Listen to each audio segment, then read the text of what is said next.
ಸಿದ್ದರಾಮಯ್ಯ ಅವರ ಸೇವೆ ರಾಜ್ಯಕ್ಕೂ ಬೇಕು, ಪಕ್ಷಕ್ಕೂ ಬೇಕು. ಆರೋಗ್ಯ ಸಚಿವ ದಿನೇಶ್ ಗುಂಡೂರಾವ್ ಮಾಹಿತಿಯನ್ನ ಕೊಟ್ಟಿರುವಂತದ್ದು, ಹೇಳಿಕೆಯನ್ನ ಕೊಟ್ಟಿದ್ದಾರೆ.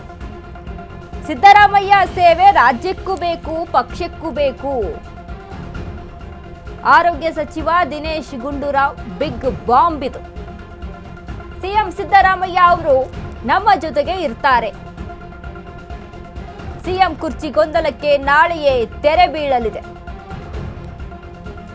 ಆರೋಗ್ಯ ಸಚಿವ ದಿನೇಶ್ ಗುಂಡೂರಾವ್ ವಿಶ್ವಾಸವನ್ನ ವ್ಯಕ್ತಪಡಿಸಿದ್ದಾರೆ.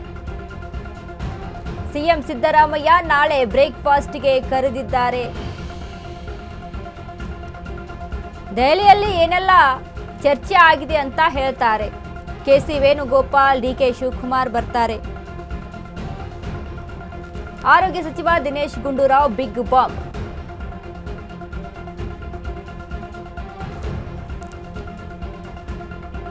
ಸಿದ್ದರಾಮಯ್ಯ ಸೇವೆ ರಾಜ್ಯಕ್ಕೂ ಬೇಕು, ಪಕ್ಷಕ್ಕೂ ಬೇಕು ಅಂತ ಆರೋಗ್ಯ ಸಚಿವ ದಿನೇಶ್ ಗುಂಡೂರಾವ್ ಅವರ ಹೇಳಿಕೆ ಇದು.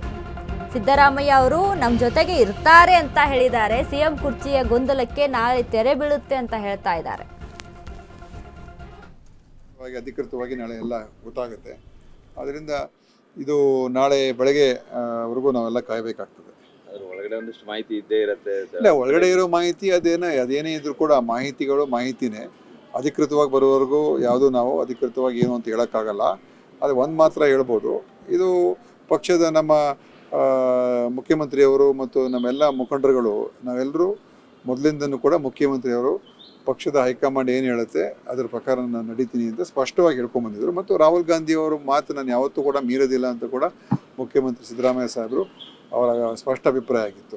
ಅದರಿಂದ ಈ ವಿಷಯದ ಬಗ್ಗೆ ಅನೇಕ ಬಾರಿ ಕಳೆದ 3 ವರ್ಷಗಳಿಂದ ತಾವು ಕೇಳ್ತೇನೆ ಇದ್ರಿ, ಏನಾಗ್ತಾ ಇದೆ, ಇದು ಬದಲಾವಣೆ, ಇನ್ನೊಂದು ಮತ್ತೊಂದು ಅಂತ ಚರ್ಚೆಗಳಾಗ್ತಾನೇ ಇತ್ತು. ಆದರೂ ಅದು ನಮ್ಮ ಒಂದು ಸರ್ಕಾರದ ಒಂದು ನಡೆಯಲ್ಲಿ, ಸರ್ಕಾರದ ಕಾರ್ಯಕ್ರಮಗಳು ಎಲ್ಲೂ ಕೂಡ ಗೊಂದಲ ಸೃಷ್ಟಿ ಏನಾಗಲಿಲ್ಲ. ಎಲ್ಲ ಒಗ್ಗಟ್ಟಾಗಿ ಕೆಲಸ ಮಾಡ್ತಾಯಿದ್ದು. ಡೆಪ್ಟಿ ಸಿ ಎಂ ಅವರು, ಎಲ್ಲ ಮಂತ್ರಿಗಳು, ಬೇರೆ ಎಲ್ಲರೂ ಕೂಡ ನಾವು ಒಗ್ಗಟ್ಟಾಗಿ ಕೆಲಸ ಮಾಡ್ಕೊಂಡು ಎಲ್ಲ ಕಾರ್ಯಕ್ರಮ ಅನುಷ್ಠಾನಗಳು ಮಾಡ್ಕೊಂಡು ಬರ್ತಾ ಇದೀವಿ. ಅದಕ್ಕೆ ಒಂದು ಹಂತಕ್ಕೆ ಇದು ಮುಕ್ತಾಯ ಆಗಬೇಕು ಅಂತ ಕೂಡ ಎಲ್ಲರ ಅಭಿಪ್ರಾಯ ಆಗಿತ್ತು. ಸ್ಪಷ್ಟವಾದಂಥ ಒಂದು ತೀರ್ಮಾನ ಆಗಬೇಕು ಅಂತಲೂ ಕೂಡ ಯಾವುದೇ ಕಾರಣಕ್ಕೆ ಇದಕ್ಕೆ ಅವಕಾಶ ಕೊಡಬಾರ್ದು. ಯಾಕಂದರೆ ನಮ್ಮ ಸರ್ಕಾರ ಒಳ್ಳೆ ಕೆಲಸಗಳು ಮಾಡ್ತಾ ಇದೆ. ಅನಗತ್ಯವಾಗಿ ಈ ವಿಷಯಗಳು ಚರ್ಚೆ ಆಗ್ತಾ ಇತ್ತು. ಅದಕ್ಕೆ ನಿನ್ನೆ ಹೈಕಮಾಂಡ್ ಅವರು ಕರೆಸಿ ಎಲ್ಲ ವಿಷಯಗಳು ಮಾತಾಡಿದ್ದಾರೆ ಮತ್ತು ಸ್ಪಷ್ಟವಾದಂಥ ಒಂದು ಮುಂದಿನ ದಿವಸದಲ್ಲಿ ಏನೇನು ಕ್ರಮಗಳು ತಗೊಳ್ಬೇಕು ಅದನ್ನು ಕೂಡ ಅವರ ಅಭಿಪ್ರಾಯಕ್ಕೆ ಬಂದಿದ್ದಾರೆ ಅಂತ ನಮಗಿರುವಂಥ ಮಾಹಿತಿ.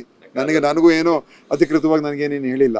ಅದಕ್ಕೆ ನಾಳೆ ಗೊತ್ತಾಗುತ್ತೆ, ಸ್ಪಷ್ಟವಾಗಿ ಅಧಿಕೃತವಾಗಿ ನಾಳೆ ಎಲ್ಲ ಗೊತ್ತಾಗುತ್ತೆ. ಅದರಿಂದ